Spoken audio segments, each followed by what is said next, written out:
there's so many things that we talked about. We totally missed the recording, but yeah, traffic can be interpreted in so many ways, right? So most of the people think that, hey, if you go onto this website, you type in this domain, you get visit, that's a traffic, but that is it really traffic? And so now we can start dissecting that in so many different ways. So you have, well, first start out, you have like bot traffic and human traffic. Or human traffic sounded kind of weird, but like real traffic and bot traffic. Let's put it this way. That's better. And yeah, so some bot traffics are good traffic, right? Google crawling your site, that's good traffic. You have malicious bots trying to fill out the forms, and now that actually pollutes your pipeline, your lead gen. Now that's probably bad traffic, right? You have traffic that is trying to index your site. You have traffic that's maybe performing like brute force or port scan. Those are bad traffic. Everything in traffic that costs money, costs organization money. Good traffic, bad traffic. As long as you're serving out content, right? I guess the traffic is in this case, it's a two-direction traffic, right? You're asking for a page and then we're serving out a page. That traffic costs money. So you want to eliminate as much of the bad traffic. Now, what do you do with the good traffic? Then good traffic, whether it's bot traffic or human initiated traffic. I think generally marketers categorize them with like, hey, are these traffic meant for like awareness? These are traffic that is a return traffic, right? These are net news. You can categorize them in many ways. But I think when we go deeper into the traffic, we don't tend to look at numbers as much. So a lot of people say, well, we have a lot more number year-to-year growth, more visitors, more page views. And I think generally as the time of the domain or the company gains reputation, you're going to have traffic growth. Sometimes figuring out how that traffic growth benefits your organization or how to leverage that traffic to do what your organization is set out to do is more important, right? And this is where we talked about like data behind the traffic. I think a lot of time people talk about analytics. You have general behavior, site visit, unique visit, bounce rate. A lot of people talk about bounce rate, right? That is a indicator of how engaging your traffic or your pages are, your content, right? Engagement rate, scroll depth. And I think what we end up using at the end of the day are rarely those things. Those are really high level, but when we really look at it, it's connecting the dots rather than how many people actually shows up on a particular web page or how long they engage. Because it wouldn't make sense for someone to do a navigation and come on the page, immediately bounce or immediately go to somewhere else. That number isn't really an indicator of a page's success. If a page is supposed to be for navigation, you want them to get off that page to somewhere else, right? But the real data behind it that we can truly leverage is where did they go after, or what did they do before they came or after they left this page? Is connecting the dot. That's I think this is where the exciting time where we live, leveraging technology to find these to tie the dots together, right? To make a story out of these visits.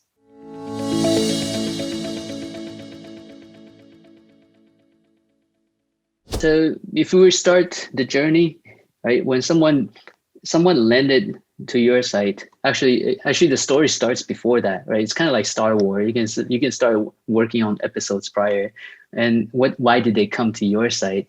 That there are technologies out there, and the concept of intent here. So the user intent. For you to understand why they landed on a particular page, why is this content useful to them? How did they get here? There are many ways of approaching this. Like one of the more common way, or the ways that we thought worked out very well, was to use natural language processing, NLP. And from analytics, you'll be able to see where they came from, right? If it's organic search or if it's a direct land. But why they get it there, right? Why did they click on that search result and get here? So using natural language processing, you kind of section the page, other than just content topics, right? Think like attributes of a page. So you may talk about podcasts, but not one mention of the word podcast in this entire page. So that's the tricky part. But somebody typed in, in an interview with Mike, and then they showed up on that page. So this is where we know, oh, that person is actually looking for an interview, and they landed on the podcast page. Right. So that's the intent that we're trying to generate. So we build every page that we go, we deliver. We use a mixture of 2 or 3 different NLP technology, try to analyze our own content, and that's all behind the scene, automated. And then we'll put a very light human touch on it, just to figure out the topic, so that we can correlate intent when the visitor arrives. And on top of that, you have the standard technology intent, right? So you may come in with a campaign ID, right? You have the UTM parameters. You have a ton of cookies that you may carry. So those are all signals that tell us how you got here and why you're here. So that's the first part of the story. And it sounded like a standard practice, but you would be surprised how many organizations leave out that information, because you look at the page when they land and you look at the analytics, how many people got there, and you wonder, oh, maybe we should change like the user experience so that we can reduce bounce, or we should load the page faster. But like, dude, you're serving out the wrong intent. right?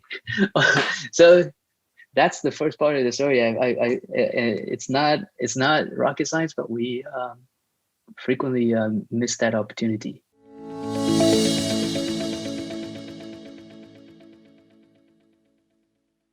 It's good that you mentioned, I'm not a big fan of analytics. I mean, I love data. I look at analytics all the time. I think analytics isn't here to tell us what to do. And a lot of time people says, hey, we're going to do something, and then let's look at analytics. And I think that is a common practice. It will support the hypothesis as a reference, but it can never support a vision, right? We talked about like, hey, let's, the example we had was, if analytics show us that nobody wants phones that has keyboard, we'll never have iPhones, right? And not one phone today has a physical keyboard, and there will be no data to show that this will be a vision that will become true. So sometimes then you start doing more testing, right? You have A/B testing, or well, I guess in general A/B testing, but I guess target testing, multivariance. So you find out if your hypothesis can actually work. And that point, that analytics is being built by these hypotheses. So it's not really looking back for data. You're building data looking forward. And so the next level is when they engage with your page. Right. So either you see the traffic coming in, you can divide the traffic because you're doing testing. You can section the traffic based on the persona. Right. Every page has their purpose. You come to the homepage, you're being promoted to, right. Number one biggest function of a homepage is, hey, what does ServiceNow do? Right, so you work at ServiceNow, and the first thing I do is I open up ServiceNow.com. Like, oh, okay, cool. Right, whatever that's on the homepage is supposed to tell me in a very general idea what this company does, and then I'm going to get promoted to that's number one. The number two intent. And I'm going to have a big banner, right? hey, buy 3 pots in the next 15 minutes and get the fourth one free, right? Running super promotions, and you want to be promoted to, right? And then the number 3 is general intent of a homepage is navigation. So you might navigate away, right? And then you go on the homepage, you click on some certain promotion, or you use the nav, and then you start moving away. So every page has those type of audience, and your goal tracking, your metrics should be aligning to what persona that page is intended for. So when we look at traffic, it is some page, or we call like broker pages, right? So you have an index, and these are all the product offering, right? So they're intended for you to go in here and then click and deep dive somewhere else. So if you say, oh, I have a very long engagement rate on this page, then you probably have a problem. You're not promoting your top products, or you have too many products, right? And this is where, like, I use Steve Jobs reference a lot. He said, hey, we have too many products right now. People don't know what they need. You can choose a desktop, and then we have 17 different desktops. We have 2SI, 2CI, 2CX, 2VI, 2VX, Quadra 680, Quadra 900. We have so many options, and not only that the people are your target audience gets lost which one to use. They stay on that page very long, lots of bounce, lots of confusion, but your core team have a hard time engaging or maintaining quality, right? So you say, okay, we're just gonna have a Mac Pro, done, like all lines white, right? We have super high quality product, Mac Pro, and that's one product I use for everything. And what we tend to do as marketers, we want to market lots of different campaigns, lots of different message, and sometimes we're not targeting the right audience. And so those are bad traffic, right? The good traffic is traffic that comes in and actually moves to the next dot, the dot that you intended them to go to. So you first identify what the desired traffic should be. And sometimes the desired traffic is a bot, right? Like sitemap, or you have certain page that intended to boost SEO. So those are the type of traffic you want to attract to. If you have a sitemap and you have somebody hanging out there very long, so something is not right. They can't find what they need, right? And your search is broken. Anyways, so second level, and then third level. And this is continuous loop, right? So when you go to the third level, the second level becomes your intent, and then the fourth level becomes where your goal level, and repeat until you get to either a dead end, or you achieve your goal and you close your session. So if I think a lot of time people look at, oh, how many times a form is submitted, a form submission. Oh, great, you came 4 or 5 different levels and you read stuff, and then finally you submit a form, and then bam, we got good traffic here. And easy to say that 50% of the forms that like submitted by the bots, those are garbage, right? And then now the people who did submit the form, like what do you do with that form? People say, oh, we'll leverage the attribute that they provided us. So I know Mike, and then I got your email address. Let's find a funny email address. evolutioninc.com. Mike at evolutioninc.com is very interested in buying a ServiceNow product, right? And I'm like, great, sales call this guy there. He gave us all his information. And is that really good data? Probably not. The percent, every company is very, it's different, but generally it isn't very high quality if you're just getting a form fill. Exactly. But if I know from my traffic, so I know Mike came in, he filled out this form after he read the product spec page, after he has watched the short animation about product demo. Maybe he came in from a search, and the page that he found as his entry had these 3 attributes there, right? And without like really super promoting my company's product. Or maybe he typed in like workflow, right? And maybe he typed in, IT service management. Maybe he typed in like productivity, right? So these are the things that maybe correlates as our natural language processing tells us on that page. And this is how you found this here. So then when this information were exposed to ourselves, they know that you are actually looking for product that helps you with productivity, managing services in IT, and you are looking for a workflow tool. That is great. How many people get turned away when they go look at a form and then say like, exactly what are you interested in? And then you look down this stupid drop down and you don't find what you need, or you find something, or you just pick something because I just wanted this stupid ebook, and I pick other. Right? So the data becomes useless. So the traffic actually tells you a lot, right? The traffic basically just give you all the information that you could have, like this intelligent. Maybe you know that this traffic came from a certain proxy, and the proxy from this company, from a cross reference, we know that this is not a customer. Hey, that's a selling potential. Hey, maybe it is a customer, but that customer is looking at the IT service management, and that's a module that they don't own, or we call it product here, right? So it's a ServiceNow product that they don't have, but they currently have our, say, human resource product, and that's a cross-sell opportunity. Then we will start again cross-reference other times that you have visited the site to see what other information you have presented to us. So this goes in like way beyond, like in a parallel universe of this other traffic, like a whole different highway right now, not even on the same highway. We'll look at maybe your interactions prior to your current company.